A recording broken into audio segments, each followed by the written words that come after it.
Over hype உடம்புக்கு ஆகுதுன்ற மாதிரி over hype கொடுத்து நம்ம தமிழ் படம் ரொம்பவே ஃபிளாப் ஆன படங்கள் இதுதான் பார்க்க போறோம். Hello guys, welcome to Berlin Talks Tamil. First பார்க்கக்கூடிய படம் எதுனா ரீசெண்டா தமிழ் சினிமாவில் வந்து ஓவர் ஹைப்பா வந்த ஒரு படம் சொல்லலாம். அதான் கூலி. இந்த கூலி படத்துல ஏகப்பட்ட ஆக்டர்ஸ் நடிச்சிருந்தாங்க. சவுத்ல இருந்து, நார்த்ல இருந்து, all side of Tamil Indian இண்டஸ்ட்ரியில இருந்து நிறைய ஆக்டர்ஸ் வந்து நடிச்சிருந்தாங்க. இந்த கேஸ்ட்டை பார்த்தால எல்லாரும் பயப்படுவாங்க. அந்த அளவுக்கு இந்த ஒரு கேஸ்ட் பெரிய பெரிய ஆக்டர்ஸ் நடிச்சிருந்தாங்க.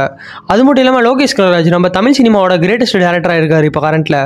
இவரோட படமும் நிறைய ஹைப் கொடுத்தாங்க. பட் இந்த ஒரு படம் அந்த ஹைப்புக்கு வருத்தான்னு கேட்டீங்கன்னா சத்தியமா வருத்தே. சூப்பர் ஸ்டார் லோகேஷ் சேர்ந்துட்டாங்க. இந்த ஒரு படம் தரமா இருக்கும்னு நினைச்சு எல்லாருமே தியேட்டருக்கு போனலாம். அந்த தரமாவே இல்ல படம். உண்மையை சொன்னா இந்த ஒரு படம் ஒரு ஆவரேஜான படம். ஆனா ஆடியோ லான்ச்ல இவங்க பேசின பேச்சுக்கு இந்த ஒரு படம் வேற லெவல்ல இருக்கும் அப்படி இப்படி யோசிச்சு வந்தாங்க. எல்லாருக்குமே ஒரு நாமம் போட்டுட்டாங்கன்னு சொல்லலாம். அந்த அளவுக்கு இந்த ஒரு படம் அந்த ஹைப்புக்கு வருத்தே இல்லாம இருந்துச்சு.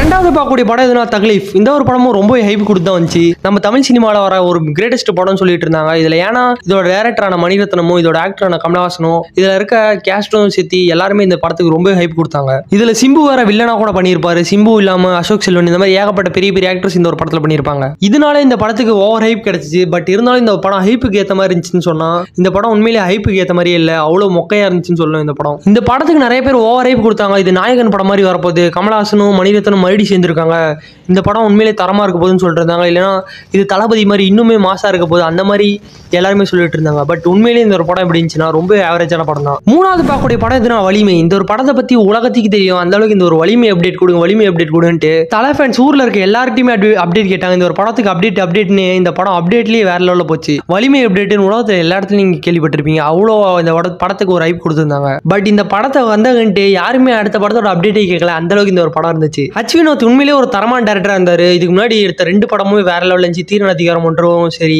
இதுக்கு முன்னாடி வந்த சதுரங்க வெட்டியும் சரி, ரொம்ப தரமா இருந்துச்சு. அந்த ஒரு படம்லாம் பார்க்கும்போது அச்வினோத்தோட படம் வேற லெவல்ல இருந்துச்சு. பட் இந்த ஒரு வலிமை படத்துக்கான்ட்டு அச்வினோத்தோட பார்த்தா என்ன எப்படி படம் எடுத்துட்டுன்ற மாதிரி தான் இருந்துச்சு. தலைக்கு உண்மையிலுமே இந்த ஒரு படம் பெரிய சம்பவம் சொல்லலாம். அந்த அளவுக்கு சம்பவம் பண்ணியிருப்பார் அச்வினோத்.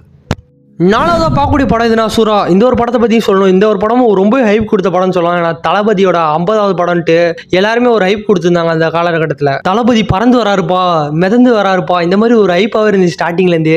ஸ்டார்டிங்கில் தளபதியோட சீன்லேயே படத்தை செஞ்சுட்டாங்கன்னு சொல்லலாம். இந்த படத்துக்கு கொடுத்த ஹைப்புக்கும் இந்த படம் எடுத்ததுக்கும் வருத்தே இல்லைன்னு சொல்லலாம். அந்தளவு ஹைப்பு கொடுத்து இந்த ஒரு படம் ரொம்பவே மொக்க பண்ணிட்டாங்கன்னு சொல்லலாம். இந்த ஒரு படம் தளபதியோட கெரியருக்கு ஒரு டிசாஸ்டர் மூவின்னு சொல்லலாம். அந்தளவுக்கு இந்த ஒரு படம் மொக்கையாக இருந்துச்சு.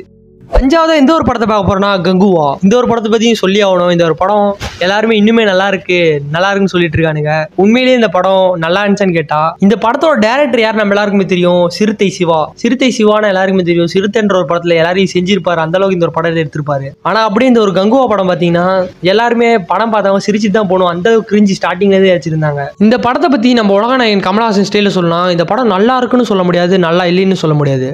நல்லா இருந்தா நல்லா இருக்கும்னு சொல்லுவேன். ஆறாவது எந்த ஒரு படத்தை பார்க்க போறோம்னா இந்தியன் 2.